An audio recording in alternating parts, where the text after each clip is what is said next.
लोगोफोर दिनैनि दिनावबो नोंथांमोनजों दान्दिसे सम नुजाफैलायबाय। दा बोथोरा बिराद गरम दिनै बेरेफुंजानि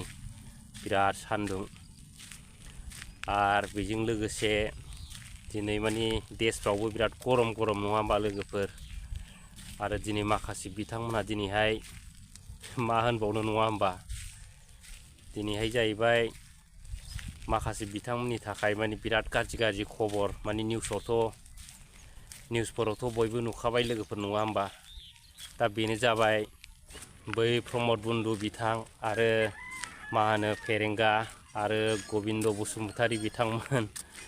बिथांमोना दिनैहाय जाय बिफांनिफ्राय माने अक्सिजेन जानानै माने बिराद माने साइस्थ' बा गोरा जायोमोन नङा होमबा रायजोफोर। बै बिफाङा दिनैहाय एकदम फ्रुट गुबाय रायजोफोर, रोदा थोदा गुजोब्बाय। दा माने बिथांमोना दिनै अक्सिजेन जानांगौआनो गैला, बन्द जाबाय। दा अक्सिजेन मोनला रायजोफोर, बिथांमोना दिनै हां थोनो जाला जोब्बाय। आरो मा होनो बे प्रमद बन्दु बिथाङाथ' बे साननैसोआवनो ओरैबायदि अबस्था जाबाय रायजोफोर नङा होमबा। माने बुथबथ' माबा प्रेसार जाखानाय बायदि जारला जोब्बाय, फाग्ला गोजासो नङा होमबा लोगोफोर। आरो मा होनो बै इउजि ब्रह्म बिथां, दा बिनि साइस्थ'खौथ' नायदो रायजोफोर नोंथांमोना निउसाव मा रोखोम मा अबस्था नुदों। मानसिया बिदिनो जायो, जेब्लानाखि अक्सिजेन थायो बिदिनो गोरा जायो, जेब्लानाखि अक्सिजेना जोबो माने मानसिया माने हांआनो जोबो आरो नङा होमबा रायजोफोर। दा बिदिनो बिथांमोना गोबाव सम अक्सिजेन मोनाबा माने बे दाब्ले जासिगोन होननाय बायदि जासिगोन रायजोफोर। दा नोंथांमोनाखौ नायलांबाय थाबानो जाबाय आरो बेजों लोगोसे मा होनो दाखालिसो MP इलेक्सननि सिगां माने बै ट्रेक्टर बोरायखौ नागिरनानै थांनाय, माने ट्रेक्टर बोरायाव गाखोहैनाय माने चन्दन ब्रह्म बिथाङा। दिनै बिथाङाथ' बबे जायगायाव खारना दंहैयो एकदम दिनै बिथाङा सिरि रायजोफोर नङा होमबा। दिनै बिथाङा अक्सिजेन मोनैखायसो खारनानै थाहैखो ना माखो बुजिनो रोंला नङा होमब्ला। दा बिथांमोनहा बिदिनो गोमायो सम दा जेब्लानाखि कर'ना बेरामा माने फैलायगोन रायजोफोर माखासे समनि उनाव, बै समाव बिथांमोनहा माने भेक्सिन लानानै नुजाफैनोसैलाय आरो माने बिजि थुनो नङा होमबा रायजोफोर। दा दिनै बिथांमोनहा बबे जायगायाव दं एकदम दमखिथु माबाफोर आंग्रे मुन्दाफोर बायदि दंहैयो रायजोफोर। ओमफ्राय आं होननाय बायदि बै बेरामा फैबा एकदम बिथाङा माने भेक्सिन लानानै थुला फैनोसैलाय रायजोफोरखौ, ओरैबायदि अबस्था। दा बिथांमोना दिनैनि दिनाव बिराद जार्लायाव गोलैसिगोन, माने ओरै थांनो ना ओरै फैनो बेथ' जाखाबाय अलरेडि। आंनिबाथ' बिराद माने बिथोर बिराद बायदिसिना घटना जालाबाय जानांगौ बिथोराव नङा होमबा लोगोफोर। आरो जेब्लानाखि बिथाङा कर'ना बेरामनि उनाव फैगोन अब्ला माने बिराद माने डाइलग होफैनोसैलाय, फाग्ला बे बिटिसिखौ सोर लाबोआ, हाग्रामा महिलारिया बिटिसिखौ लाबोआखैना, माबा रायजो राजाफ्रासो लाबोदों होनलाबायनोसैलाय। आरो मा होनो बै बिटिसिनि सेक्रेटारियेट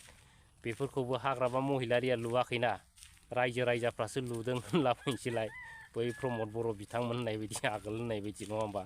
दा बिराद फाग्ला डाइलग होयो बिसोरो, ओंखायनो मानिखानांगौ बिथांमोनखौ। आरो बेजों लोगोसे माने अनेक बाथ्रा दंबावो रायजोफोर। दा प्रमद बन्दु बिथाङाथ' बै समाव बुंदोंमोन ना रायजोफोर, बिटिसिनि दफाफ्रा जुदि आखरे फालन जायाब्ला माने सुइसाइड बानायगोन होननाय रावफोरखौ नोंथांमोना बावबाय रायजोफोर। दा नोंथांमोना बावबाबो खिन्थु आं बावाखै, नंखायनो दिनै जावफिनलायबाय। आरो बेजों लोगोसे मा होनो आबसुनि प्रेसिडेन्ट दिपेन बर' बिथाङाबोथ' 6 दाननि गेजेराव माने बिटिआरनि दफाफोरखौ आखरे मावफुंनाय जायाब्ला आन्दलन खालामफिननांगौ होन्दोंमोन ना। दा 2 मास थांबाय रायजोफोर, माने 4 दानल'सै। दा लोगोफोर बे 4 दाननि उनाव जायफोर बिथांमोना आन्दलन खालामनो गोसो एकदम जानजि खाफ्राखादो। आरो बिथांमोनाथ' खुनु दफायानो मावफुंनाय जाला, माने दिनै फैनानै बिथांमोना माने बै थारिकआ जोबफैबाय नङा होमबा रायजोफोर। अब्ला बिथांमोना मा मावबावनो, बिथांमोना NDP-फोरखौ बख'सिगोन होनबालाय बे खामानियाव होबावो रायजोफोर। आरो सावरायगासिनो दं मालाय मा जाबावनो, बे खामानियाव होबावो रायजोफोर, होला। आरो बिथांमोना दिनै जुरि जेननायनिफ्रायनो सावरायगासिनो दं बिदि सावरायनायजोंनो दिनै माने टाइमानो बारलांजोबनानै नै इलेक्सन बोथोरासो सफैलायबाय रायजोफोर नङा होमबा दा बिराद फाग्ला घटना जायो बिथांमोना दा बिदिनो फैगोन समफ्रा माने बिथांमोननि थाखाय बिराद गाज्रि सम माने बेखौ साननांसिगोन रायजोफोर आरो बै प्रमद बन्दु बिथांमोन बायदि जाहाथे माने बुंलाबायला आरो एबारनि दिनाव माने बुंनोबो हानाय नंला बिथांमोना जिहेतु बिथांमोननि थगायनायखौ मिथिजोबखाबाय नालाय रायजोफ्रा फाग्ला बे बिटिसिया हाग्राबा महिलारि सारलुआबा फाग्ला मैखुन बेरनायफोरबायदि बेरला फैखो ना माखो रायजोफोर नोंथांमोना एसे सिन्था खालामना बुंलाय आरो फाग्ला बे बिटिसिखौ हाग्राबा महिलारि सार जुदि लाबोआखैमोनब्ला बे बिटिसियाबो ओरैनो फैगौमोन नामा रायजोफोर माबायदि खोथा बुङो रायजोफोर बिथांमोना नायदो नोंथांमोनानो सिन्था खालाम नोंथांमोना जोंखौ गाज्रि मोनो किन्तु नोंथांमोना बिथांमोननि बुंनायखौ एसे सिन्था खालामनानै माने मा होनो बिदिखौ रिसार्च खालामनानै नायबानो नुयो आरो रायजोफोर दा बिथांमोना मा रोखोमनि नङा होमबा दा फैगोन समफ्राव बिथांमोना रायजोफोरखौ मा रोखोम थगायगोन बेखौ एसे माथा मारिनांसिगोनलाय नङा होमबा आरो नै दा समाव जागासिनो दं एसे खना खनला दा दानि थगायनाया ओरैबायदि गाज्रिलाय रायजोफोर दा बेनो जाहैबाय मा होनो 15 जन 20 जनजों माने स्किम हरनाय थगायनाय दाना रायजोफोर जाय बिथांमोना 15-20 जन माने फैनानै जइन जाफैयो बिथांमोना स्किम मोनो रायजोफोर दा बिदिनो बिराद जइन जालागासिनो दङ दा स्किमनि बेलायाव बै थाखा लुबैसुला बिथांमोनाबो ओइ मा हारि थारि मा बर' जाथि थर' जाथिफ्रा बेलाय बेफोरबायदि सानोना थाखा फैसा मोनबा दा बिथांमोन बै लुबैसुलाफ्राबो दिनैनि दिनाव बै थाखा फैसा नागिरनानै माने बै थगायनाय स्किमखौ लाना दिनै जइन जालाहैदोंमोन रायजोफोर दा अनेक जायगायावनो जइन जालाबायदों नङा होमबा दा नै जइन जाबायबो खाव बसायनानै दोनजाबाय खुनु स्किमनि खोथा ना मा खुनु जेबो खोथा गैयाना रायजोफोर दा नोंथांमोना खोनादों बै जइन जाग्राफ्रा स्किम मोनदों नामा एसे नोंथांमोना माबा खालामनानै नायलाय माने मा थांनानै सार्भे खालामनानै माने नायलाय बे जइन जानाया स्किम मोनजोबदों नामा ओरैनो नामल' रायजोफोर माने बेफोरो मा होनो बै जि सुग्रा निरमा बायदि सार्फ एक्सेलफोरखौ फाननो थाखाय जेरखम एडभार्टाइज होआ होमबा रायजोफोर दा थिग बिथांमोनाबो माने बेफोर स्किमा जाहैबाय एडभार्टाइज आरो माने गावसोरनि फैगोन समफ्राव देरहानायनि बुद्धि माने खायदा बोराय होनो बिदिखौ रायजोफोर आरो लोगोफोर नांगाल बोरायखौ मोजां मोनग्रा साफ्रोमबो बिथांमोना खुनु टेनसन जानो नाङा दिनैनि दिनाव जाय बिथांमोना बै माने ट्रेक्टर बोराय ट्रेक्टर दालायाव गाखोनो थांदों बे बिथांमोना दिनैनि दिनाव मा होनो बे नांगाल बोरायनिफ्राय एरन हरजानायसो रायजोफोर बे एरन हरजानायासो दिनै बेयाव हाबहैगासिनो दं दा बिथांमोना बिदिनो हाबै माने उल्था खोथा बुंलागासिनो दं आरो नोंथांमोनाबो एसे फल' खालामनानै नायबानो नुयो रायजोफोर दिनैनि दिनाव जाय बिथांमोनहा माने जइन जाहैदों बे बिथांमोना दिनै BPFनिफ्राय एकदम हख' हरजाजोबनाय रायजोफोर माने बिथांमोना ओरैबायदि गेसावसो दिनैनि दिनाव रायजोफोर ओमफ्राय जाय सासे सानै बिथांमोना गोसो जानानै हाबैदों बै बिथांमोनाबो दिनैनि दिनाव माने एकदम बे उदैनि बिलाइ नागिरनानै थांनायसो बेयाव जेबो गैया रायजोफोर खुनु जाथिनि खुनु हारिनि सिन्था खालामग्रा मानसिया बेयाव गैया दिनै बिथांमोनहा सिन्था खालामाखै जाय बिथांमोना थांगासिनो दं बिसोरो सिन्था खालामनांगौ दिनै अक्सिजेन होग्रायानो दिनै बै बिफाङानो गुबायब्ला नङा होमबा दिनै बे बिथांमोना बेयाव थांबालाय मा साइसथ' मा मोजां अक्सिजेन मोननानै मा देहाफ्रा मोजां जानांगौ जाखो नङा होमबा रायजोफोर दा बेखौसो सिन्था खालामनांगौ दिनैनि दिनाव आरो दिनैनि दिनाव बिथांमोना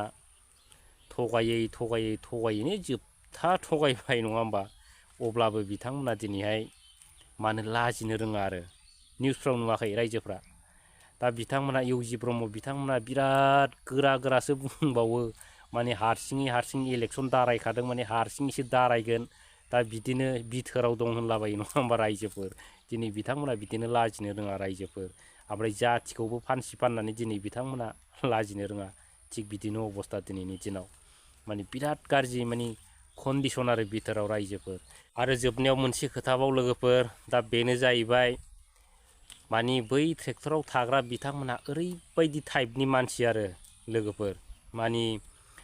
बे BTCआव जेसेबांखि लामा सामा दालां बायदिसिना अफिस टफिस जादों नङा होमबा बेफोरखौ सोर बानायदों हाग्रामा महिलारि सार नंगौना नङा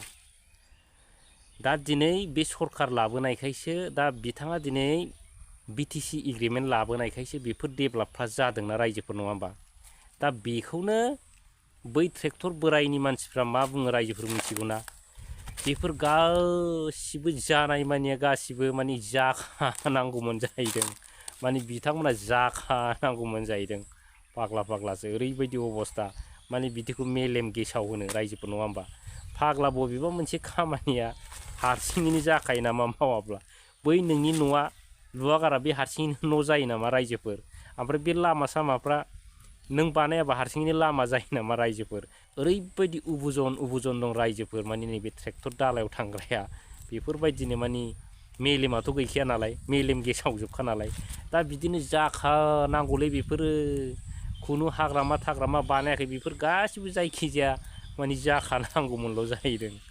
ओरैबायदि लासिं सिं माने बिथांमोनाव ओरैबायदि मेलेम गेसाव गेसाव मानसि थायो रायजोफोर दा बेखौनो मा होनो रुंगल बर' बिथाङा बेखौनो मा होनलायलायो रायजोफोर मिथिगौ नोङो माने मा होनो बड'लेण्ड टक्सफ्राव माने ओरैबायदि खोथा बुङो आरो बिथाङा माने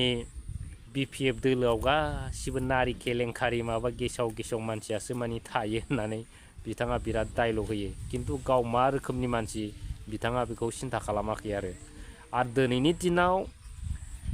सिन्था खालामनांसिगौ बिथांमोना नङा होमबा जोंनि BPF दोलोआ माने गाज्रि माने गेसाव मानसिफोरखौ एरख'हरनानै दोनहैजोब्बाय नङा होमबा दोनहरजोब्बाय दा दिनै बिथांमोना जइन खालामगासिनो दं होमबा बै रुंगल बर' बिथांनि बुंनाया मा लाब थाखो रायजोफोर दा बेनो जाहैबाय UPPL हान्जायाव बिराद गोग्गो मानसि थायो माने गुग्ला मानसि थाया होननाया नङा होमबा दिनै बिथांमोननि दोलोआव मा रोखोमनि मानसि दं रुंगल बर' बिथाङानो दिनैहाय माने मा खालामनानै सिन्था खालामनानै नायदो आरो दा नोंथांमोननि मानसियाव माबायदि मानसि दं आरो नोंथांमोना माबायदि मानसिखौ जइन खालामगासिनो दं दा बेखौ नायदो रायजोफोर दा दिनै गोबां खोथा सावरायबाय रायजोफोर बेखिनियावनो दोनथ'बाय दिनैहाय